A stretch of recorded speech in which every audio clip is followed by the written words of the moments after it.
você, tudo bem? Deus abençoe a sua vida, né? E estamos aqui, mais um comentário da Escola Bíblica Dominical.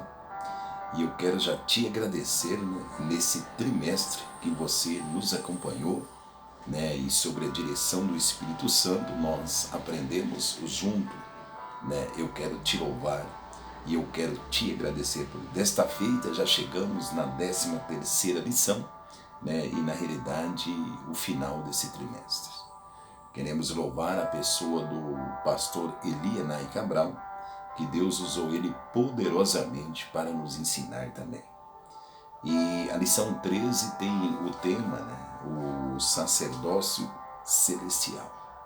Nós vemos rastreando aí sobre o tabernáculo e chegamos aqui no sacerdócio celestial. O textual está inserido no livro de Hebreus, capítulo 7 e o versículo 26, que nos diz: porque nos convinha um sumo sacerdote como este, santo e inalpável, sem mácula, separado dos pecadores e exaltado acima dos céus. Verdade prática, né? Jesus Cristo é o sumo sacerdote perfeito, porque sendo ele a oferta e o ofertante. Então ele foi a oferta e ele foi também o ofertante. Nosso ponto central está aqui. Jesus Cristo é o sumo sacerdote perfeito. E a leitura bíblica em classe está aqui registrada no livro de Hebreus, capítulo 11, 9, 11 ao 15, tá? E depois o livro de Apocalipse, capítulo 21, 1 ao 4. Né? Nesta lição veremos que Jesus é o nosso, sumo sacerdote desse tabernáculo celestial, em que a sua igreja é o sacerdócio real. Então nós vamos entender isso, que hoje a igreja é o sacerdócio real. Né? Então algumas coisas mudou, daquele tempo. Não tem mais o sacrifício, aquelas coisas, mas nós vamos entender, quem são os sacerdotes nos tempos de hoje. Os sacerdotes existem ainda, mas quem são eles? E olha aqui, o sacerdócio celestial tem um único sumo sacerdote. O celestial só tem um único sumo sacerdote. E o número 1, do tópico 1 da lição, ele diz: Cristo é o sumo sacerdote do Novo Testamento. Na igreja não há e não pode haver uma classe sacerdotal exclusiva. Não pode haver isso na igreja. Tá? A palavra sacerdote não se aplica a nenhum indivíduo, senão ao próprio Cristo. Cristo é o único mediador entre nós e o Pai Celeste. Porque hoje estão muitos dogmas, que o próprio ser humano coloca nele mesmo. Então, o sumo sacerdote só existe um, aquele que sem pecado, ele deu o seu espírito, ele se ofereceu ali na cruz do Calvário. Então, ele foi a oferta e o ofertante. Número 2 do tópico 1, o sacerdócio coletivo dos cristãos. No Novo Testamento, todo crente, sem distinção, faz parte do sacerdócio real. Todo, eu e você, nós fazemos parte desse sacerdócio real. E Pedro, ele escreveu isso, lá em 1 Pedro, capítulo 2, versículo 9. Mas vós sois a geração eleita, o sacerdócio real. Ele está dizendo: vós, você, eu, nós, somos geração eleita, sacerdócio real, nação santa e povo adquirido, para que anuncieis a virtude daquele que vos chamou das trevas para a sua maravilhosa luz. Olha que lindo isso, E Apocalipse também, capítulo 1, o versículo de número 6 nos diz: e nos fez reis e sacerdotes. E nos fez reis e sacerdotes para Deus, o seu Pai, e a Ele a glória, o poder para todos sempre. Amém. Se eu fosse você agora, né, eu já regozijava, porque você e eu, nós hoje somos os sacerdotes celestial. Deus confiou em mim e em você cuidar, né, da igreja do nosso sacerdote. Nós somos sacerdote celestial. Olha o que diz mais. Pedro, ele escreveu que os crentes representam um corpo do sacerdotal em Jesus. Deixa eu repetir isso aqui. Ele escreve que os crentes representam um corpo sacerdotal em Cristo, tá? E João, ele nos retoma esse mesmo princípio. Então, Pedro escreve que nós somos representantes do corpo sacerdotal de Cristo, e João, ele retoma esse mesmo princípio em Apocalipse capítulo, na idade 1, 5 ao 6. E nos fez reis e sacerdotes para Deus. Deus abençoe a sua vida. Estamos em aula, tá? Que as mãos de Deus seja sobre a minha e a tua vida também. O subtópico 3 aqui da lição: Jesus é o sumo sacerdote no céu. Jesus é o sumo sacerdote no céu, tá? Hebreus capítulo 8, versículo 1.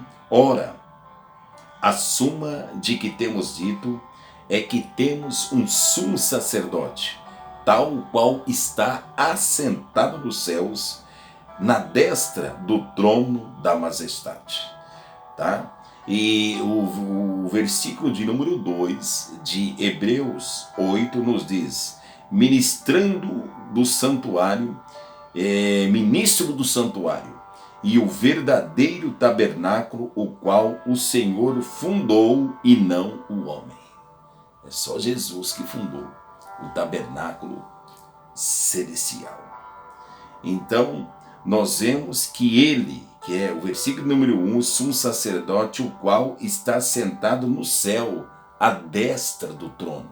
Sabe quem viu isso? Jesus assentado à destra, do lado direito do Pai, Estevão. Estevão lá em Atos 7, 55, é um subsídio, isso aí você não vai encontrar na lição.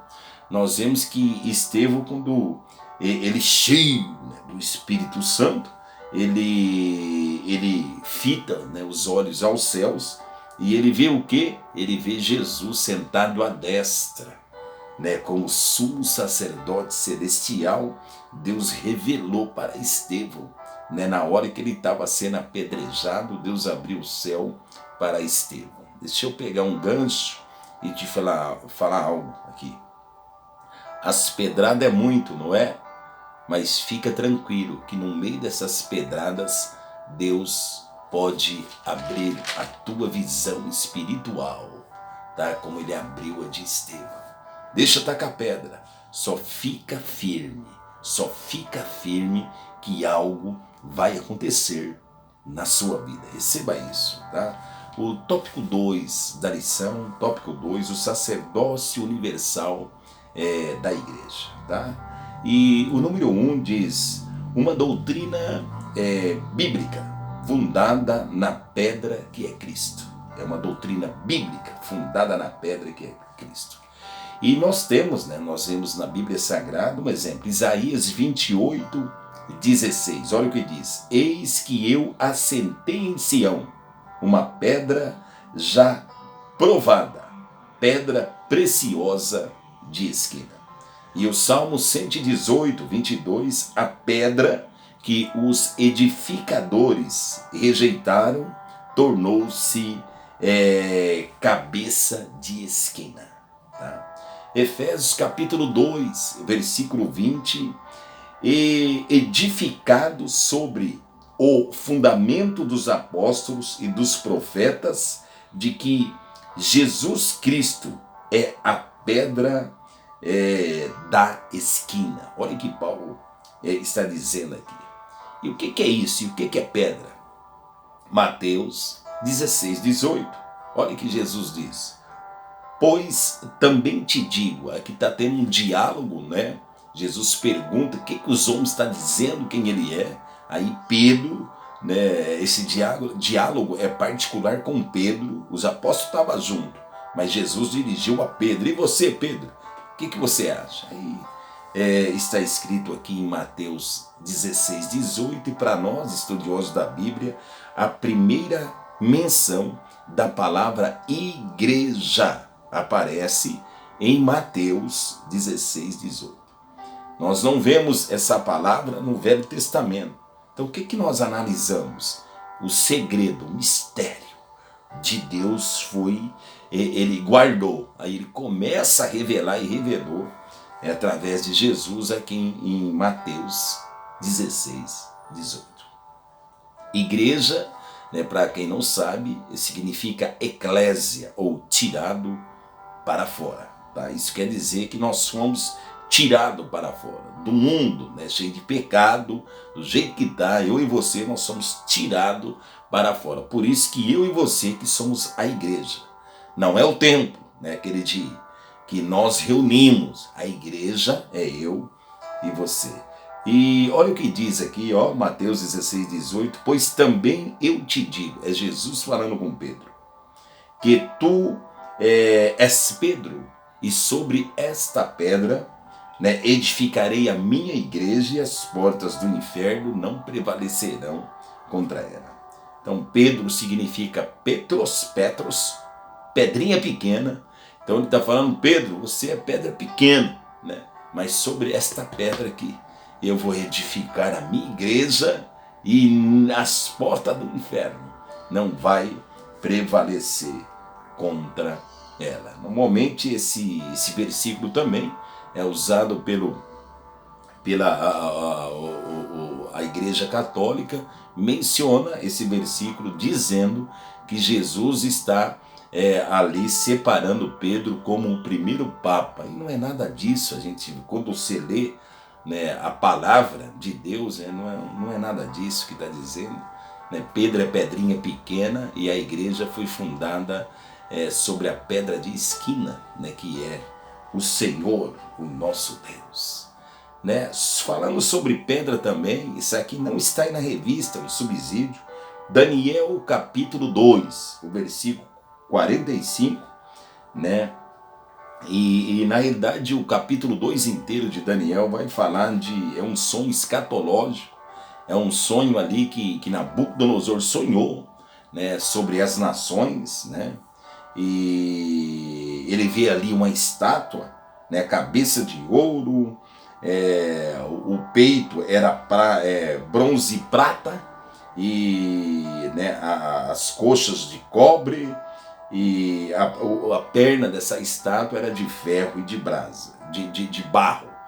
E na realidade nós sabemos que aquela estátua são impérios. Um exemplo, o ouro é o Império Babilônico, né? A prata é o Império Medo-Persa, né? A prata e o bronze, e ali o cobre é a Grécia, né? Foi a Grécia, e as partes de ferro e parte de barro foi o Império Romano.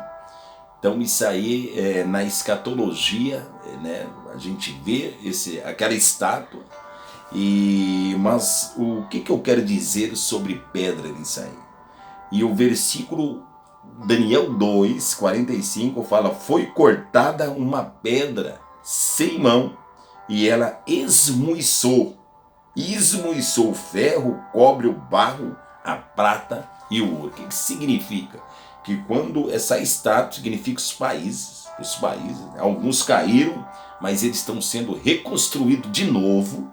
E quando o reinado do anticristo tiver no ápice aqui na terra, a igreja já foi arrebatada, e quando Jesus voltar com a igreja, ele, como a igreja, é essa pedra que vai bater, né, na estátua, no domínio, e vai esmuiçar, né, o anticristo e o falso profeta. Então Jesus é essa pedra de esquina. Olha o número 2, do tópico 2. Distinguindo a pedra que é Cristo de pedras vivas que são os crentes. Olha que lindo isso, né? Se Cristo é a pedra principal de esquina, né? Os crentes são as pedras vivas, constituídas no grande edifício. Preste atenção. Como Deus nos vê hoje? Essa é uma pergunta principal dessa lição. Como Deus nos vê hoje? Ele nos vê como sumo sacerdote, ministrando em sua presença. Hoje Deus, né, lá no céu, o Senhor está lá no céu, Ele olha, né, para a igreja e olha para mim, olha para você como sumo sacerdote, ministrando, meu Deus, cuidando. Quando você analisar isso, que você é um sumo sacerdote, quando você vê como os sacerdotes, na realidade, eles se comportavam lá no tabernáculo, você é um sacerdote celestial. Nós somos os sacerdotes. É isso que Deus vê. Deus vê nós cuidando, né, da obra dele. Deus vê você cuidando, orando, intercedendo pela obra dele. Por isso, somos chamados para ser um sacerdote nesses dias difíceis. Nesse tempo, eu e você somos chamados para ser os sacerdotes nesses dias difíceis. Essa escolha foi feita no Calvário, mediante o sacrifício apresentado pelo sumo sacerdote. E como sacerdote, temos acesso ao trono da graça. Deus abençoe a sua vida. Subtópico 3, tá? Nós vamos encerrando já alguns minutinhos, né? O maior e mais perfeito tabernáculo. O número 1 diz o santuário terrestre. O tabernáculo, nós sabemos, ele tem pátio, lugar santo e lugar santíssimo, tá? E o santuário celestial é um tabernáculo que não foi feito por mão de homens, tá? Hebreus 9:11 diz, mas Cristo, o sumo sacerdote dos bens futuros, por um maior e mais perfeito tabernáculo que não foi feito por mãos de homens, isto é, não desta criação. O sumo sacerdote, o sacerdote celestial, não foi feito por mãos de homens. É o lugar onde Deus habitará com os homens para sempre. Isso foi possível porque o véu do templo se rasgou. Você imaginou isso? Isso foi possível pela cruz. Pela cruz. Jesus estava reconciliando o pecador com Deus através da cruz. E o Apocalipse capítulo 21 e o versículo 3, e ouvi uma grande voz no céu que dizia: eis o tabernáculo de Deus com os homens, pois com eles habitará, e eles serão o seu povo, e o mesmo Deus estará com eles e será o seu Deus. É lindo isso. Subtópico 3, do 3. O sacrifício perfeito de Cristo. Por que ele é perfeito? Porque esse sacrifício, né, é perfeito. O sacrifício de Jesus foi suficiente e eterno. Por isso que ele é perfeito. Porque ele foi suficiente e eterno. Bastou um único, né, sacrifício.